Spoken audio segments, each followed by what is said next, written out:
Mark Kluger, welcome to the conversation today. Thanks, John. Thanks for having me.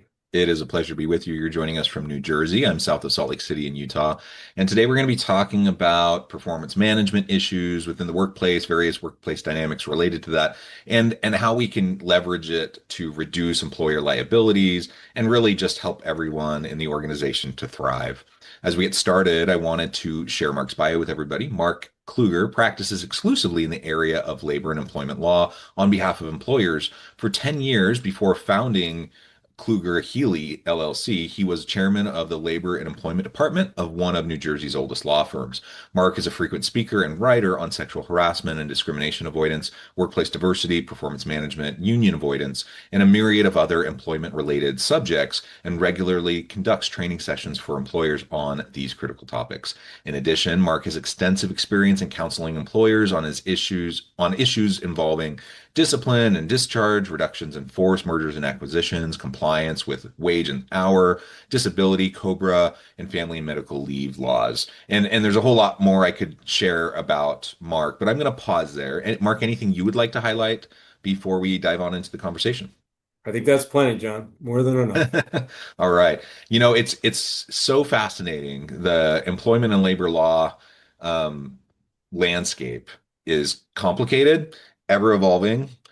Some may say fraught with challenges at the moment, and but it's also fascinating because it's always changing, and it's one of the most interesting areas of HR for me. Not because I want to always just have to focus on compliance issues, but because it's just so central and foundational to so much of what we try to do. And I'm a believer in like, let's get past compliance culture. Let's move towards commitment culture. Let's like, hopefully we can create an environment where everyone wants to show up, do their work, do a great job. No, it's a safe place. Nobody wants to harass each other. Nobody wants to treat each other badly. Like it's just, that's the ideal. The problem is we don't live in the ideal world and bad things happen. People do things they're not supposed to. Companies have to make sure that they're monitoring all of this. And so that's where you come in. That's where this whole field comes in. Why don't we, as we start out, just frame up from your perspective how you look at performance management? And I ask this in part because I know you can get different folks in the room and ask the same question, and I think get slightly different, in some cases wildly different kinds of responses from frontline managers, senior executives, an HR person, a labor and employment and labor law attorney. So how do you kind of frame it up in your mind? I see performance management as really there are two primary goals to it. One being the most important, which is to help employees thrive, be better at what they do, Yeah. and reach their potential. And the other, of course, as an employment lawyer, is as a defense mechanism to litigation avoidance, and meaning that it's critical to create a record of the efforts at performance management really for two sub reasons. One is to really to have employees have something to look back at in terms Mhm. of expectations and articulated expectations. And really the second subpart of that is to create a defense so that in the event things go bad and there needs to be an exit strategy, that it's a well-documented exit strategy that can be used to either uh, dissuade litigation, dissuade a lawyer not to take a case, or to defend one if should one occur. Yeah, and I'm sure you see this all the time, but I can't tell you how many times I've had this kind of a conversation, some variation of the following conversation where, a manager's like, I got to get rid of this person. They're terrible. They're toxic. They don't perform. They're dragging down the team. And then, then HR is like, okay, well, let's look at their performance reviews. And then they look at them and it's like exceeds expectations 5 years in a row, something like that. And then you're like, okay, what's the basis? You say this employee's terrible, that they're toxic, that they're driving down the team, yet none of that shows up in existing documentation, which is all positive. And then there's no other corrective action documentation. There's nothing.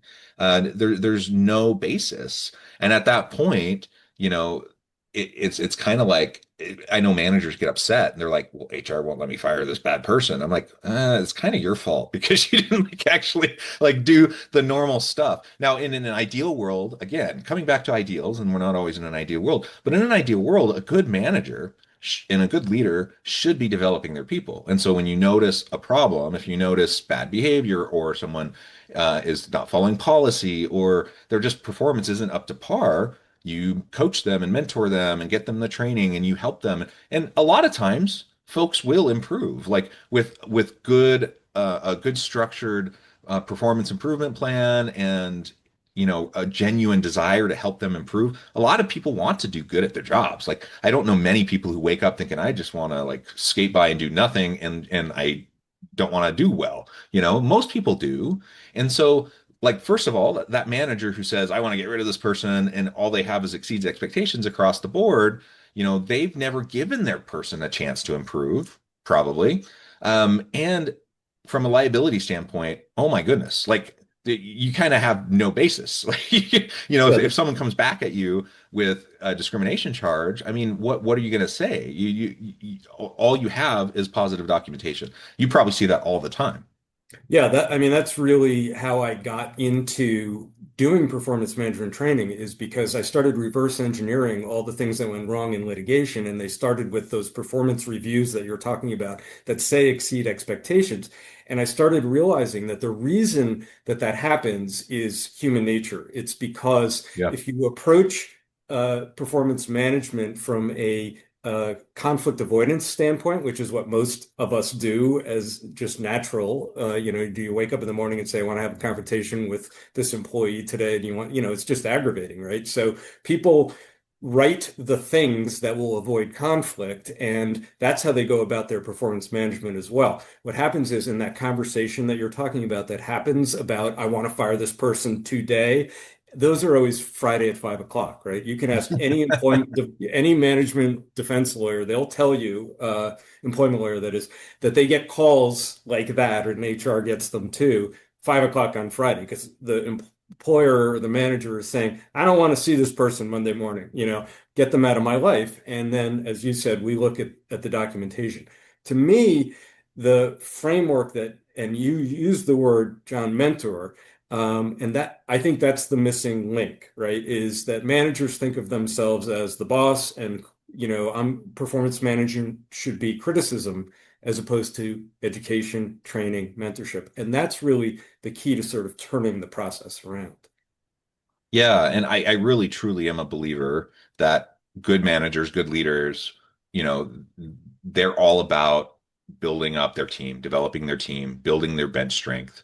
And it's and I know that that's hard. Like sometimes people say, "Oh, that's too soft. You have to be stronger. You have to be you know, more in people's faces to get them to perform or whatever." And I suppose it depends on the job, it depends on the industry, it depends on the type of people.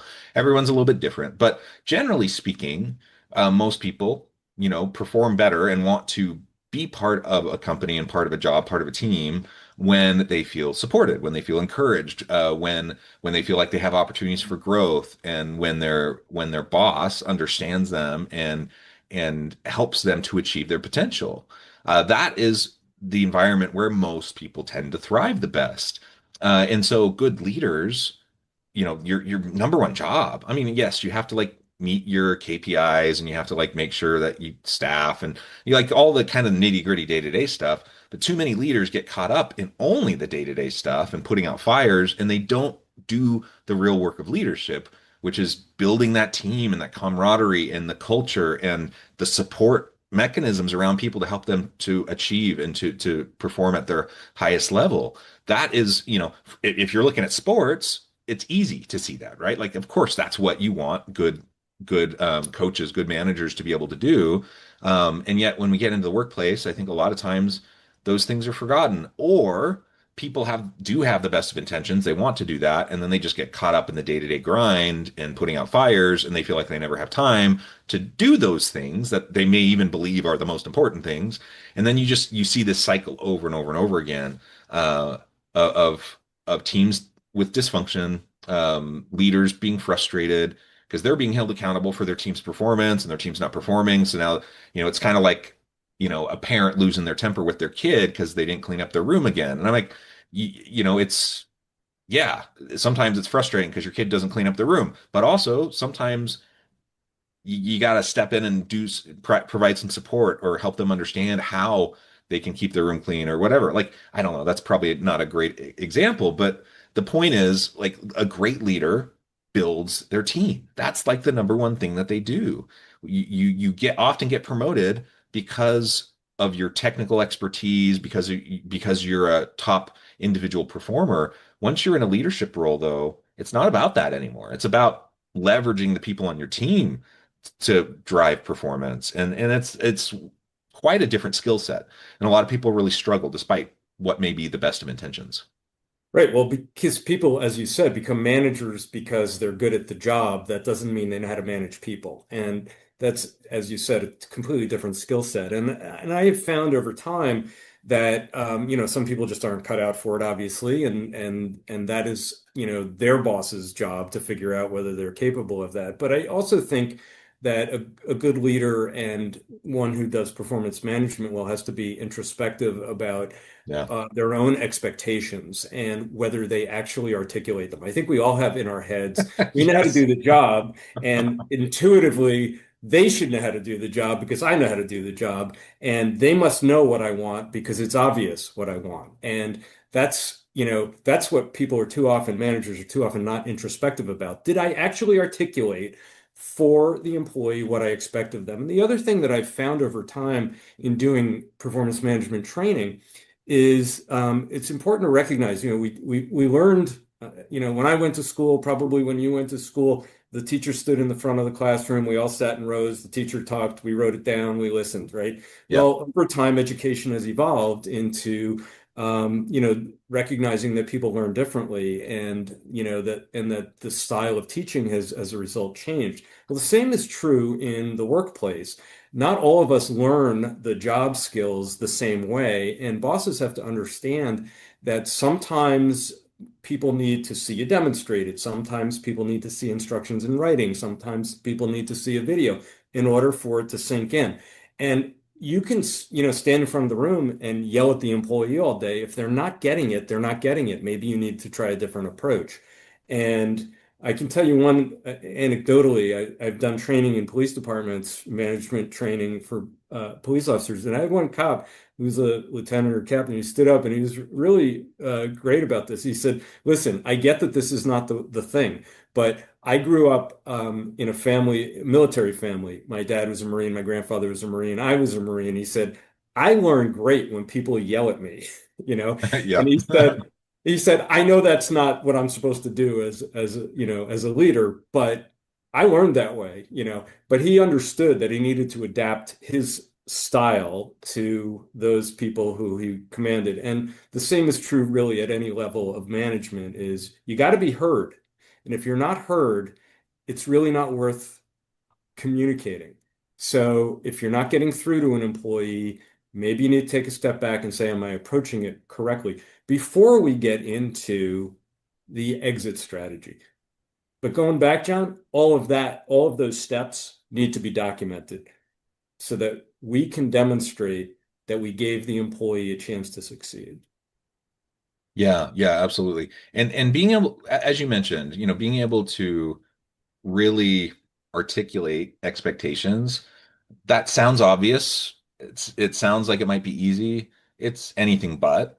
And in part because, like you said, sometimes we're not introspective enough. Communication styles, whatever. It could be a whole variety of things. But in my experience, most leaders just under communicate. They kind of just expect people to read their minds, or like you said, they know how to do it, and so of course everyone else knows how to do it. So when someone else doesn't do it the right way, instead of it just being, oh, they don't know how to do it, it's like, oh, they're being lazy, they're on purpose not doing it the way they're supposed to. And again, yes, are some people lazy? Yes. Do some people intentionally perform poorly or just don't care, they're apathetic? Yes. But most people, want to do a good job. And so to like start with the assumption that they're an idiot or they're, lazy or malicious in some way is just not helpful. And usually it comes back to you just didn't communicate enough. And or you may I send an email to everybody telling them what to do. I'm like, good for you. Like sending an email. Do you read all your emails thoroughly and fully Right. comprehend everything? Like you have to usually repeat things over and over again. And I know that's annoying, but it's also just part of the deal. And it's part of like human nature. Like we got to hear things multiple times, especially if it's a change, because our muscle memory, our habits will just take us towards what we used to do, even when our intention is to change it up. And so, yes, I think a lot of leaders just are not great communicators or not as much as they need to be. They fall into the trap of thinking, "Oh, I said it once in one meeting, and so therefore everyone should know." Or even if they didn't say it to this particular team, I said it to their boss in a meeting once, therefore they should have trickled it down, and now people, it's on them. I'm like, no, it's really not on them. Like it's really on you. And so you just have to be super intentional. I've also noticed, and it's a cultural thing. Maybe it depends on different regions, different locations are different. Um, but people trying to be nice, conflict avoidance can also lead to passive aggression, And so people will sometimes be quite passive aggressive in how they're dealing with an employee that they see as a problem employee instead of being clear, instead of being direct. Um, and then they scratch their heads and they get more and more upset and more frustrated because in their minds they're like, I said something to the person and they didn't do anything about it. And you ask the person, they're like, I never heard anything about it. Someone once vaguely said something and it was kind of tangentially related. In the mind of the manager, they were clear. In the mind of the person, there was no clarity. And that happens all the time too. So the documentation, yes, it helps with the liability piece and it helps organizations avoid litigation and such. But it also just helps clarify expectations. Like it just helps put it down in writing so everyone on both sides can really understand what's going on. You're not trying to read people's minds. You're not trying to guess, what people were thinking or try to have a perfect memory of like how a conversation went weeks or months later. It's there. It's in writing. Now you can refer back to it. And it's protection. It's protection for the employee. It's protection for the employer. And so we just need to be much better communicators when it comes to performance coaching, performance management, and trying to drive those types of more healthy cultures within a team. Yeah, and that documentation is also critical because it has to serve as a reminder to the manager as well to keep revisiting the topic because Yeah. it's you mentioned the analogy to children and you know I always think of it the same way that when a parent stops making something a priority, so what message does that send? And the same is true in managing an employee. When a manager stops revisiting a topic, then I think implicitly employees stop thinking it's important, maybe consciously or subconsciously. They haven't asked me about, my timely filing of reports. So, I'm gonna maybe it's not important anymore. And I think that may be subliminal, but if a goal is set and it's not revisited several times throughout the year, that goal slips out of the mind of the employee. And so it's incumbent upon the manager to keep whatever those goals are, at the forefront of the employee's mind and keep coming back to it. And that's why we have evolved from the traditional annual performance review Yeah. to much more frequent feedback as a methodology of ensuring, top performance. Yeah. Well, and it's also no wonder that people don't find kind of the traditional annual performance review helpful. No wonder they're often inaccurate, like exceeds expectations for every year for this person that I think is terrible. Because in the traditional kind of annual review, everyone gets slammed at the same time. And especially if you have a lot of people on your team, and so it's like this big chore. Everyone thinks it's dumb. Everyone thinks it doesn't really work or do anything. Employees don't like it. Employers and the managers don't like it. And so inevitably, what happens when that's the case? People start going through the motions. They start just filling stuff out, right? Right. And so, of course, no wonder you're going to have things that aren't particularly accurate or helpful or useful And so, yes, the whole world of performance management has shifted dramatically. And I think everyone pretty much knows. And I still see organizations that only do the annual, but for the most part, everyone knows and has moved towards implementing more continuous feedback cycles. And it can be formal, a combination of formal, informal, but you have to have more regular communication, more regular feedback cycles. And then you have to do the work of documenting what happens in those. So even if it's an informal coaching or mentoring session with an employee, a good manager should then go back afterwards, summarize what happened in that meeting, maybe even send a follow-up email to their employee saying, "Hey, thanks for meeting with me. This is what we discussed, blah, blah, blah." Then you have documentation, for it. And it can still be a fairly organic and informal kind of a setting so people don't feel all tense about it. But just getting into the habit of doing that is going to help you be a better manager. You're going to know your people better. But it'll help the organization a lot too, and your team. And to go back to what we were talking about earlier about the performance reviews that said exceeds expectations, you know, I think I have seen, and again, I think this is what drove me to do performance management training, was those performance reviews, the annual ones that use those adjectives, those traditional adjectives, where the employer or the manager is sure that they gave a bad review. Why? Because they said satisfactory, which is like a C, right? If you think about A, B, and C, D, from school, right? Satisfactory, is a conflict avoidance technique, right? Because it's like if you give a fair or poor, you're going to have to explain yourself, right? So if you give satisfactory, okay, that's not good or excellent or exceeds expectations. So in their mind, the manager is giving them a poor grade. But you take a 10-year employee with satisfactory every year for 10 years and put them in front of a jury after they were fired, and they're bringing an age discrimination case, and the jury's going to look in the dictionary and see satisfactory means meeting expectations. They That's what did it their means. job. So how do you defend that case, right? And so I've raged against the adjective form of reviews, even if it's more often than annual, because the adjectives don't mean anything. And I try to drive managers to do narratives with examples and examples that are, not just like what happened last week. Okay. And again, that's how performance management has evolved, as you said, to much more frequent feedback. But I think, I used to blame the millennials, and now I thank the millennials for taking us there because they're the ones who said, "Why are you telling me in December something I did wrong in February? Doesn't that mean that I've been doing it wrong since February and you just waited till December to tell me?"